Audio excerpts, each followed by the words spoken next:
na-share ko lang to para magkaroon ng konting idea yung mga viewers natin na nandito sa Canada na hindi pa nakakapag-open ng RSP or TFSA kasi malapit na naman yung tax season, lalo na yung mga malalaking kumita. Advantage nyo yung pagbubukas ng RSP kasi mababawasan yung bayad na tax nyo sa government sa mga kababayan na natin nandito sa Canada, guys. Yung TFSA naman is kung meron kang money na nandyan lang sa bangko mo na gusto mong lumago kahit pa paano habang may hinaantay ka o may gusto kang bilhin, dun mo lagay yung pera mo para hindi siya nakakain ng inflation. Yun talaga yung pinaka-purpose ng TFSA and then RSP. Napakaraming gusto niyan. What is up, guys? Welcome back to our channel. And yan, for today's video, lalabas tayo at meron tayo kasing appointment sa bangko for today.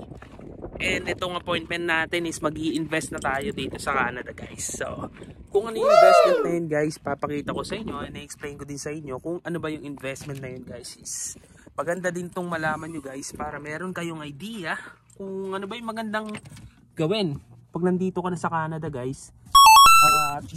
Sana dati ko pa ito ginawa, no? Kasi yung pera ko, guys, ando lang sa bangko talaga, nakaipon lang siya noon. And kung ano lang yung gastos ko for a day, yun lang. Pero ngayon, subukan natin yung investment naman, guys. And yun, kung ano yung mga benefits nito at kung bakit ko siya kukunin. Tara, guys, let's go. A few moments later. So, start muna natin ang ating sasakyan. Tapos pala, guys, dadalhin pala din natin tong mga kalakal natin. Yung mga kalakal natin na nabilang na. Kung mapapansin nyo, is nag-i-snow sa labas. Hopefully hindi madulas yung daan dito, guys. At winter season na dito. And ayun, kahapon nga yung nag-snow.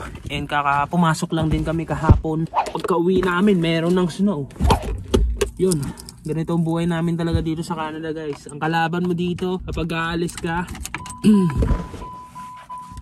tuwing umaga, hindi yung traffic kung hindi yung snow. Kasi gigising ka ng umaga para alisin yung mga snow na nandun sa sasakyan mo, guys. So gumising ako kaninang umaga para alisin yung mga snow. Tingnan mo yung sasakyan na yun na nakapark dito sa kasama namin, yung mga snow.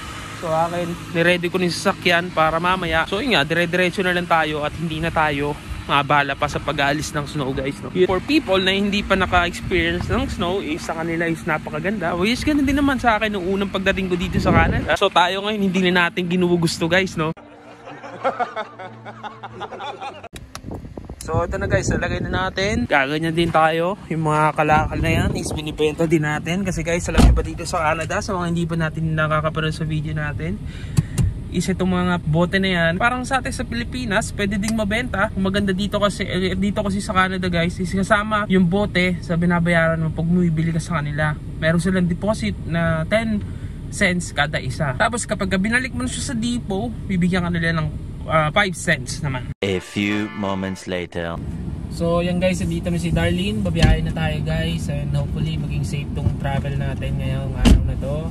So guide us, Lord. Sana hindi maging madulas yung daan, Lord, kasi nag-i-snow ngayon. Actually walang snow pero kakatapos lang ng snow. So yan, guys, tara, guys, biyahe na tayo. Let's go.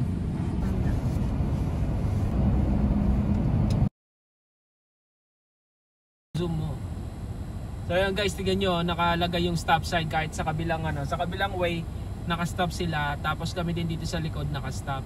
Safety kasi yan talaga para sa mga bata, guys. Kaya dapat talaga sinusunod yun ng mga driver na sa Canada.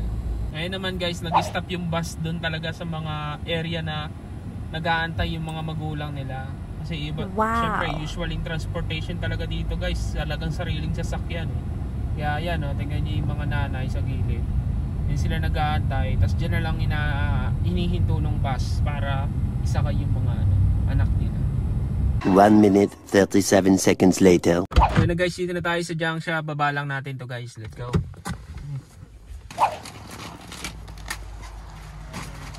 Sopagus.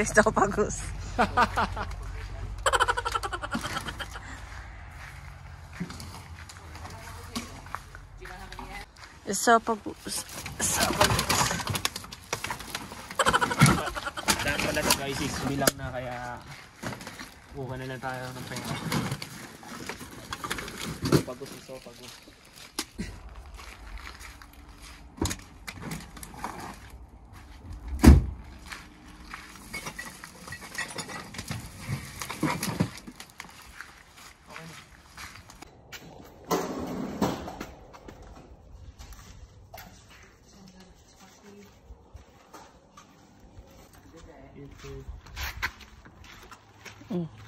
Ayun na guys, ganun lang kabilis, di ba?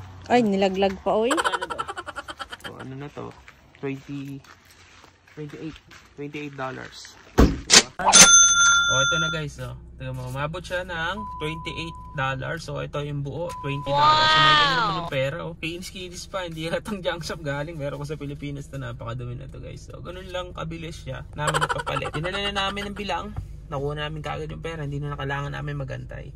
Ganun yung maganda dito guys. Kaya pag napunta kayo dito sa Canada guys, save nyo yung mga bottle nyo. Pera din yan. Lagay na sa wallet. Yan. May pera sa basura. Punta na tayo ng grocery. Damo na tayo. Then afternoon, punta na tayo sa CIBC para sa appointment natin for today. Sa pag-opening ng account ng RRSP.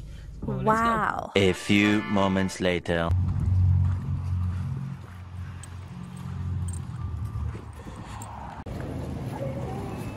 Ha? One eternity later. So yan guys, nandito na tayo sa bangko, sa ating bangko sa CIBC. Yan.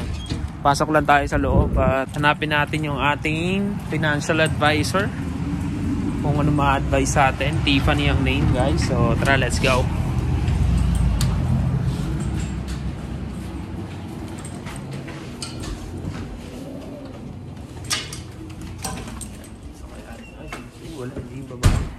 A few moments later.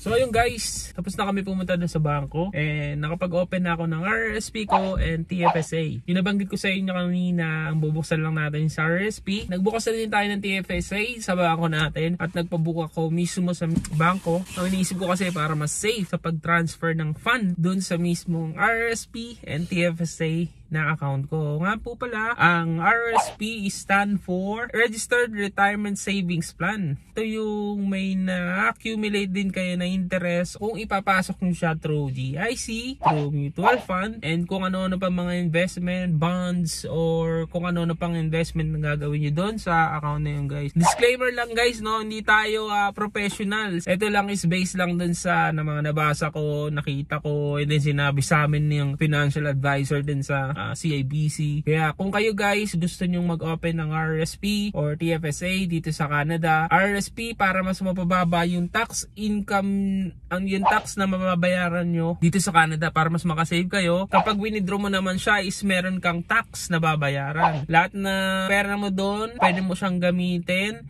ng walang tax. For example, bumili ka ng bahay and then for education ng spouse or common law partner mo, pwede yon. And sa TFSA naman guys is pag inopen mo siya, naglagay ka ng pera, kung gusto mo siya withdrawin anytime is pwede. Pwede mo din siyang i-invest yung amount ng pera mo na yon, pwede mong i-invest sa mutual fund, pwede mo din siyang i-lock in period with a certain period of time, for example 1 year. Meron silang percentage ng interest and then makukuha mo yung interest nun doon sa pera mo. Ang advantage lang doon guys is hindi mabubulok yung pera mo doon lang sa savings account mo na maliit lang yung interest. Ang maganda doon, mas malaki yung interest na nakukuha mo at nalalabanan mo yung inflation na pagtaas ng mga presyo dito sa Canada guys. Tumutubo naman ng konti yung pera mo at least, diba? Sa akin kasi, sa 3 years ko dito guys, ngayon lang ko nakapag-open nun.